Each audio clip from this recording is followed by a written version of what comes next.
Hi, and welcome back.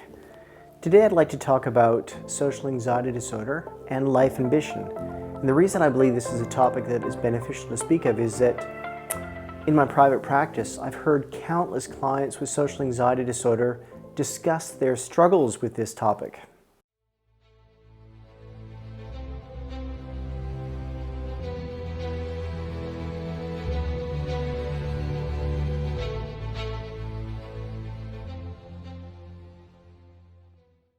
And we live in an ambitious society, always searching for the next thing to help us climb up the ladder of life.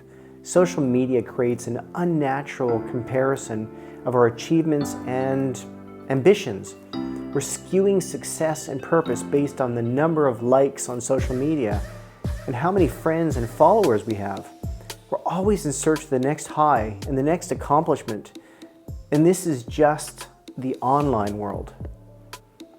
We then have the face-to-face ambitions and comparison of the aspirations of others and how quickly or easily they are achieving their goals.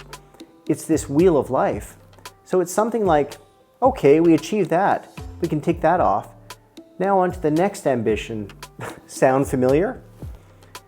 Often clients with social anxiety I see in private practice express their desires and goals in life and how their social anxiety symptoms have prevented them from reaching such. I've been told about individuals wishing to enroll in study courses or move employment positions and not doing so due to their fear of their anxiety symptoms increasing as a result. One female, she stated to me, I can't go and study physiotherapy at university, as how would I cope in a crowded lecture theater, or even worse, in a tutorial group in which they encourage active participation? I just decided not to put my enrollment in. Others have described being offered an interview for an employment position and not attending, as I could just never sit in an interview, having those eyes staring at me and having to perform while answering questions asked of me. I'd be a sweaty, red-faced mess. Now, what I'm hearing is that often social anxiety symptoms prevent individuals from reaching their full potential and working towards their desires and goals. Achieving milestones in life usually requires a degree of risk-taking, and this can often be just too much to bear for someone experiencing high levels of social anxiety. They may choose to pursue activities and pursuits with minimal anxiety and risk involved. And this can create the self-illusion that they lack ambition in life, which is far from the truth. Having a purpose and making strides towards your goals are two very separate things. When an individual experiences anxiety, and in particular social anxiety, this can cause you to make decisions that are short-sighted, more immediate in nature, involve minimal risk, and you do things to feel safe. Unfortunately, this limits future prospects and ambitions in regards to employment, study, relationships with others. It's also important to note that one's productivity and creativity can be lessened when we are anxious. Thus, the ability to think outside of the box, so to speak, is reduced. You may tend to lock on to the first solution or idea you have, rather than expanding and thinking of your ambitions and long-term goals.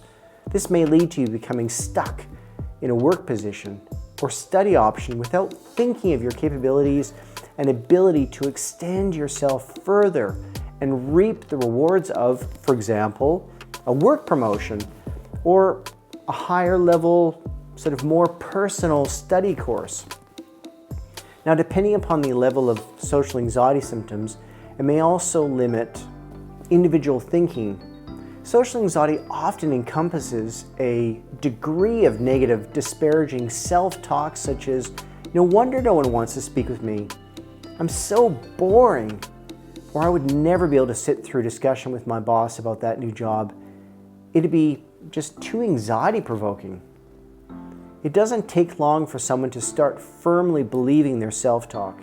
And when one experiences thoughts like the ones that I've just talked about, it ends up being in this constant loop. It reinforces the need to stay where you are. You don't try to progress. It just won't work for me. Thus, the person becomes stuck and their ambitions are squashed.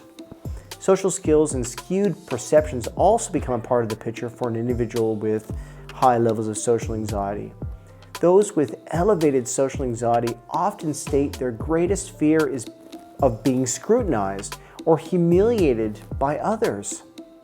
Thus, the pros and cons of moving towards one's desired ambitions or goals in life may be thwarted by the belief that this would involve a level of scrutiny by someone else, and also it could involve criticism.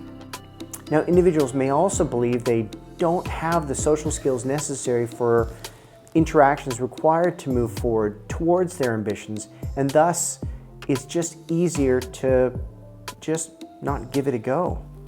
Now, lack of assertion skills may also be a barrier. Assertive communication involves stating your own opinion and respecting that of others. It involves being aware of your rights and responsibilities in communicating with others. It's also the case that those with social anxiety struggle with this communication style and are more on the passive side of communication, which involves agreeing with others rather than stating your own opinions and believing others' rights are stronger than your own. In the world of striving towards your life ambitions, it often involves some degree of assertiveness. If someone with social anxiety has not learned these skills, it often leads to relationship problems and lost opportunities. If you've listened to this video and can relate to what I've said in terms of ambitions and social anxiety symptoms, it may be time to seek some sort of assistance and support. You may wish to have a look at my evidence-based online treatment program, which is Conquer Your Social Anxiety, and begin to increase your understanding of social anxiety and learn ways to manage and cope with the symptoms. Don't let symptoms of social anxiety hold you back from working towards your highest ambitions and goals in life. You deserve it.